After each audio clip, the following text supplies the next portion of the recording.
It already is a hidden gem.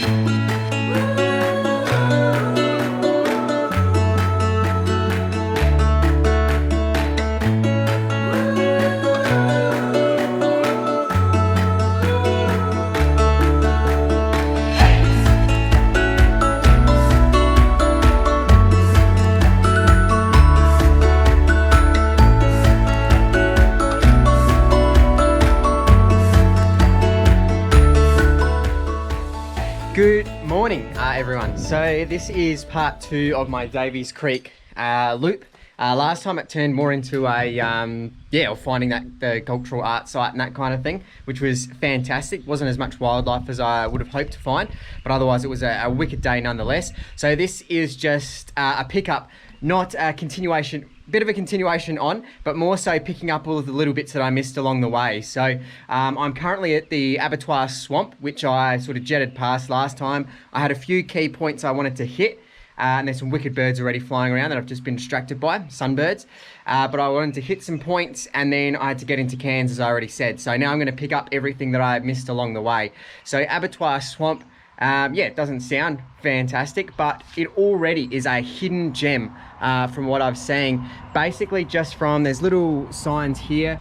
The way it's a hidden gem already, and I haven't even looked for birds. I can hear lots of birds cruising around, but otherwise the volunteer works here is fantastic. So there's already little signs made up.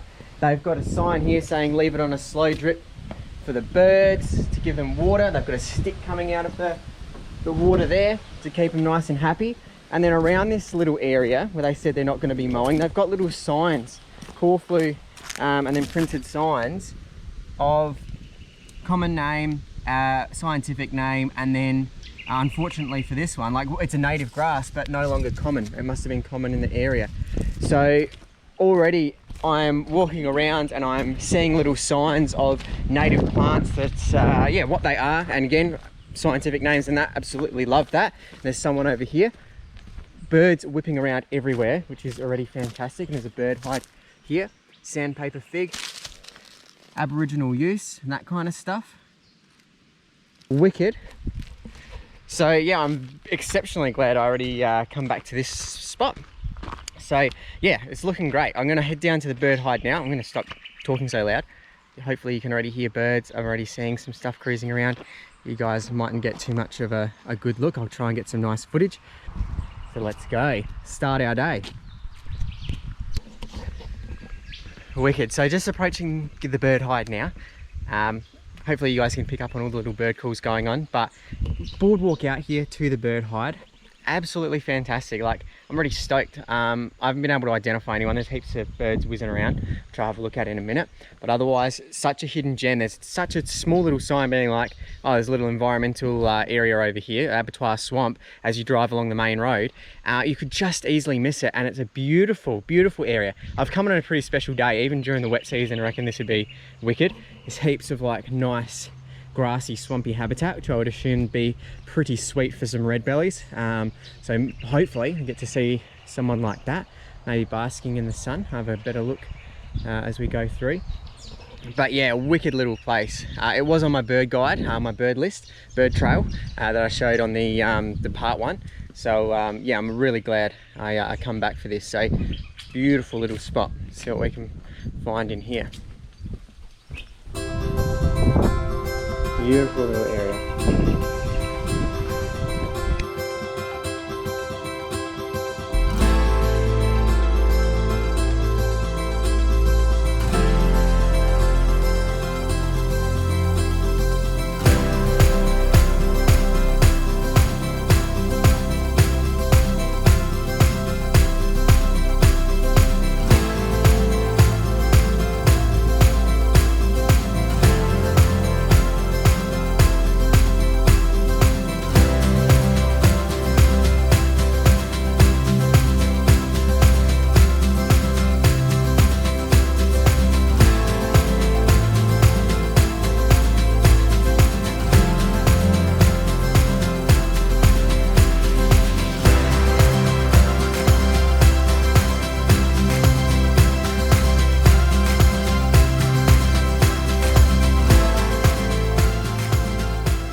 Alrighty, so just following this very sort of minor walking trail around the edge of it. What I found out is that yeah, an invasive grass got into the swamp a few years ago, and it's just wreaking havoc, and it's just like taking more and more, and there's almost, as you saw, no water for wading birds and all that kind of stuff. So it used to be far more diverse in bird life than it actually is at the moment, which is really disappointing. But yeah, that's just the way it is. So volunteer crews and all that kind of stuff are trying to work things out and make it better. But yeah, lots of little honey eaters cruising around, getting nesting material, that kind of stuff, eating the nectar and bottlebrush and other flowering plants. So I got a few on video. It's not fantastic, but it's better than nothing. And then there's a few others cruising around that I just did not get any real good view of. Sweet, so heading off now. Nice little stop off. I couldn't get much footage of other stuff. There's nothing really big enough or I could get close enough to get good footage, but some photos up now of the other birds that I saw with some names next to them. But otherwise, yeah, didn't get any footage of those guys. But wicked little spot, wicked little picnic area, and definitely a little nice stopover on the way to Mareeba or Geelong, whatever way you're going. Let's go.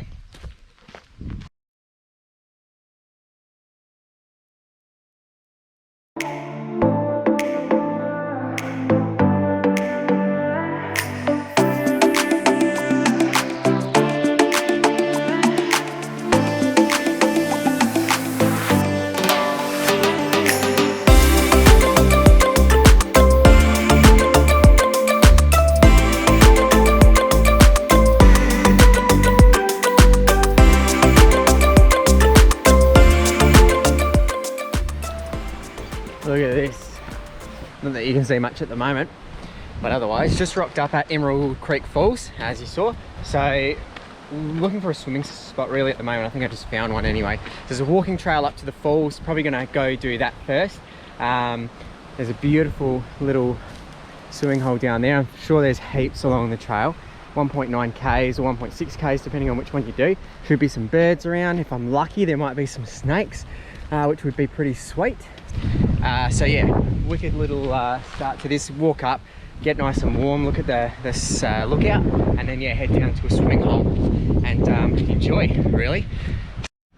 Look at that. I don't know what type. Reckon Eastern Brown. How lucky is that? I only literally just stopped making that video about hopefully seeing a snake, and we've got a type of brown. Oh, she's gonna go. Look at that. Look at that, guys. How's that for snakes leaving you alone? Now obviously you need to know what you're doing. And I'm not a snake expert. Obviously I can't ID it. I reckon it's a type of brown. I don't know if they get northerns up here, I know they get easterns. But she or he is just frozen up because they see me, they know I'm here. And watch what happens. I'll show you guys what happens when you approach a ven like this. Alright, I'm tongue flicking out heaps, sensing that there's a predator myself cruising around. But look at this, not coming to attack. I don't want to get up in its face because namely I want to get, mainly I want to get some video footage. Beautiful. I don't want it to nick off. But look at that. If anything, it's trying very hard at the moment now to get away, and we're going to let it. Beautiful. Look at that. All it wanted to do was get away. Alright, I didn't get up in its face.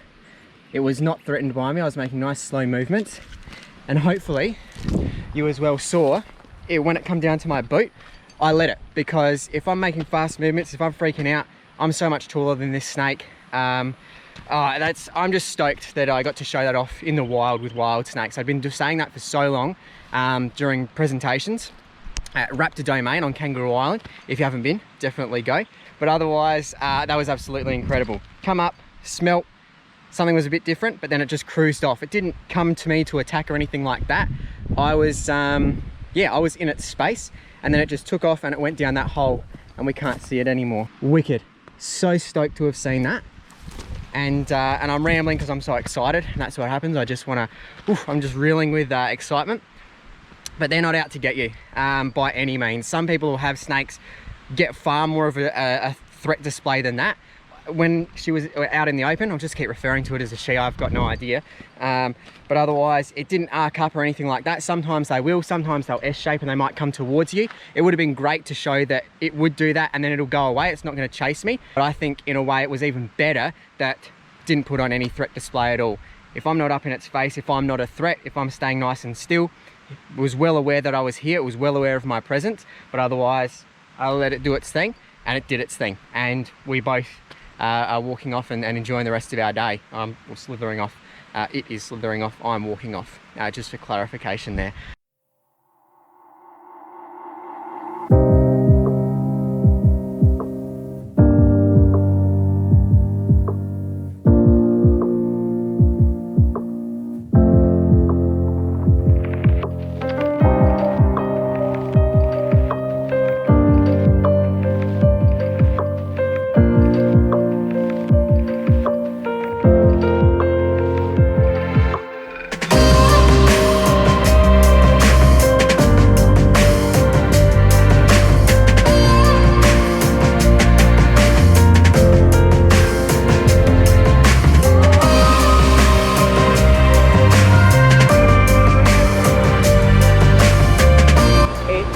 In the afternoon and the sun is heading out that way, so you would be sitting at the top of the falls and then having them cascade down beneath you and watch the sunset perfectly down the gorge and through that valley.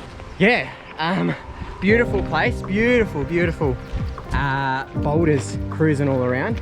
Wicked view that that waterfall was, and you can get down to the bottom, which I'll get a bit of footage of the bottom in a sec. And then go find a nice little private area to go for a swim and enjoy the water.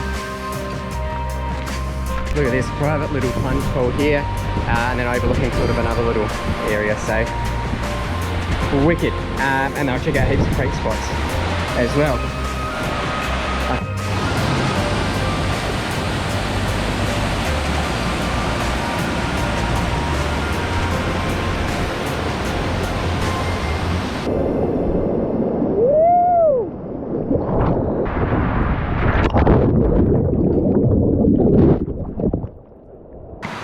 This is a swimming area just by the car park, so if you don't want to walk all the way up, you can. It's a beautiful spot up by the falls and by the other swimming area, but even still, just hopping out the car and jumping here is epic spot. As you can see, nice little relaxing area. Highly recommend Emerald Falls for swimming, for little bushwalking, and the lookout as well.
How is this? Yeah, I Might go for a last swim here actually. This is the picnic area at Davies Creek, or the Falls picnic area. There was a Deus area, which you might have seen if you watched part 1. At the end of part 1, I just went to the Deus area and I basically thought it ended there. Fortunately, I had to head off to Cairns and do stuff, and so I missed out on seeing the falls, which you'd just seen the footage. And then yeah, this beautiful little swimming area as well. There's so much more to Davies Creek, and this is so much nicer than just the Deus area. This picnic area, so you can't camp here. This is just another Deus area, picnic area and swimming hole. There's literally no one here. There was a heap of people yeah, coming down and swimming at the falls. Arguably the falls is beautiful. You got a bit of an outlook in some spots out over the huge lookout area, and the sun's starting to head off, so it's really nice. But this is fantastic. So this is a perfect way to end the day and this video really. The Davies Creek part 2 loop, all the stuff I missed out on last time. Might go for a last dip. I'll run back to the car, grab some gear and go for a last plunge in here to cool off and end the day, because what a beautiful spot. And even little cascades and stuff up there, and all to yourself, why wouldn't you? The falls are beautiful, but if I had to choose between the falls and a heap of people and here, all nice and private, beautiful spot. So yeah, Davies Creek, fantastic. I thought it was pretty good to start with when I saw it a couple of weeks ago, but otherwise, yeah, ending it here is fabulous. Absolutely wicked spot. So yeah, I'll head back. I'll go for a bit of a swim. Might get some footage, which I'll run after this if I get footage of fish or underwater footage or anything like that, but I doubt it. So I might just end it there. If there's anything after this, so be it. But otherwise, cheers for joining, guys. Cheers for watching another episode and sticking around if you have. And yeah, enjoy the rest of your week if it's just started, if it's just ending. Yeah, just enjoy life really. So yeah, thanks for being with us. Have a good one. And until next time, cheers guys.